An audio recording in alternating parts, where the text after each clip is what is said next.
You got you on that one. Okay. So what I was going to ask you about was diving mishaps, because it can't all go well. Oh, you can tell us your story about your bends. Frank had Well, no, I don't want to talk about it. I mean, guys have died. John Dudas, talk about who was probably the best diver I ever knew. Him and his wife, they had a dive shop. Dudas Diving does in Westchester. And matter of fact, Evelyn's still diving, still running dives. They go all over the world.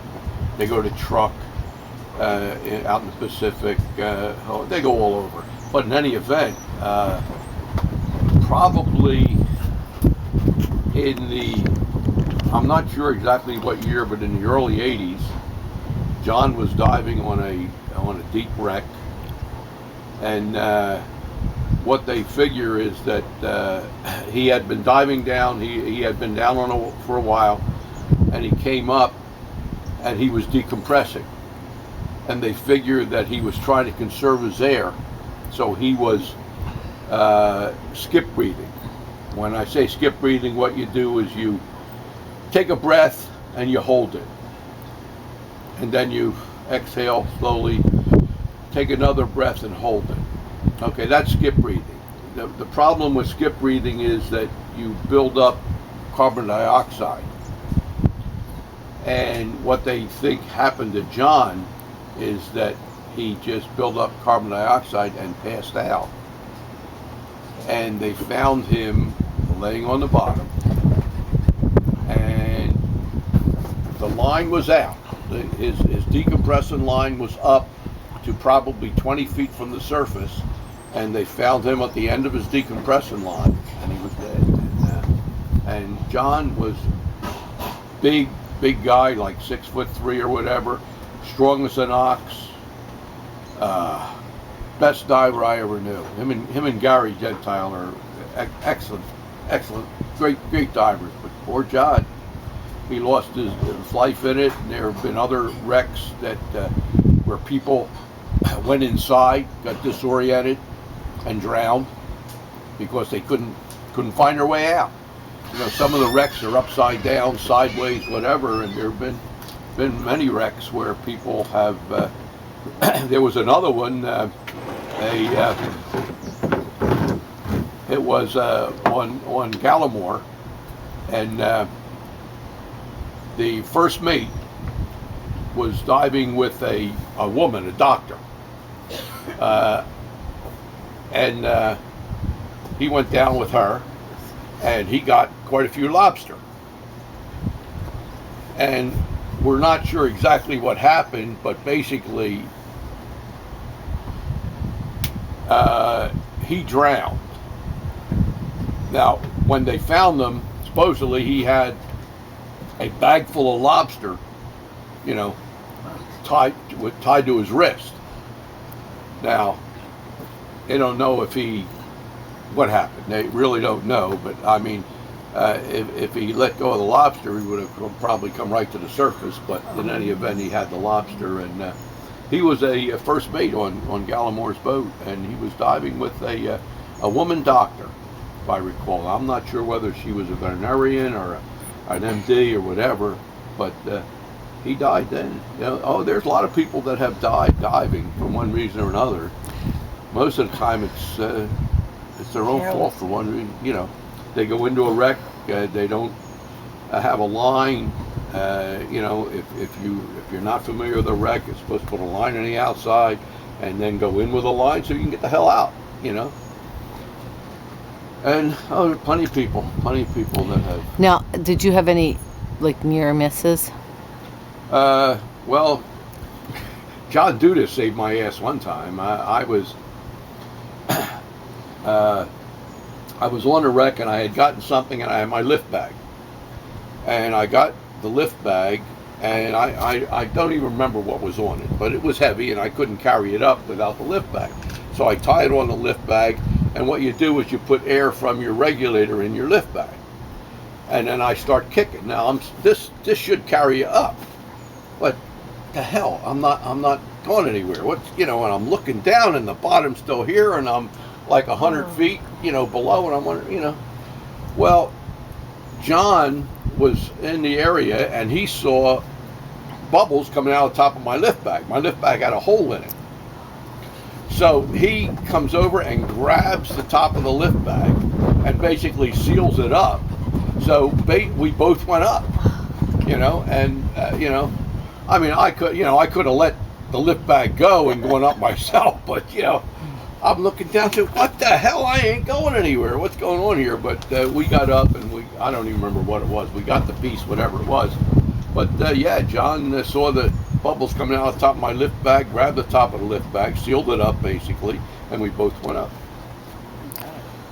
So basically, when people are diving a wreck and they're salvaging it, their life is in jeopardy.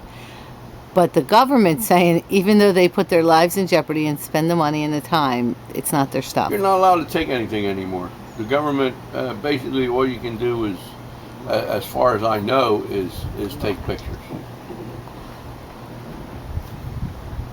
The government would rather see it deteriorate and disappear, rather than, somebody take something that, quote, isn't theirs, or who's it? I mean, it used to be that we had maritime law that if something was abandoned for a period of time or whatever, you could take it. I don't know what happened to maritime law. I don't even know if we have it anymore. I don't know what's going on as far as that is concerned. But like I said, Gary Gentile has written some good books about that, and it's very interesting. Very interesting.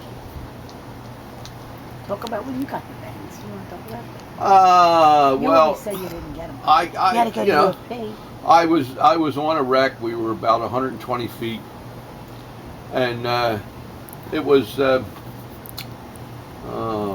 God, I forget the Athens or whatever. But in any event, I came up, and I had a wetsuit on at the time. So I didn't have and I'm taking my wetsuit off, and I couldn't feel my legs. I could touch them, but I couldn't feel. I knew I was touching them, but I couldn't feel anything. So they said, well, you got the bends. So they called a helicopter. They called the Coast Guard. Helicopter comes over, drops a basket down. They put me in the basket. Boom, I go up in a helicopter, and we're flying to Philadelphia. Okay, we're down here off of Cape May, off Atlantic City.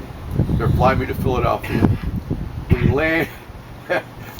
We land at the airport, and I'm getting out of the helicopter, and somebody's sticking a microphone in my face, some reporter or something. I didn't want to see this, Put me in an ambulance, and it was a Sunday, and the Eagles were playing, right? Well, they're taking me to the University of Pennsylvania Hospital decompression,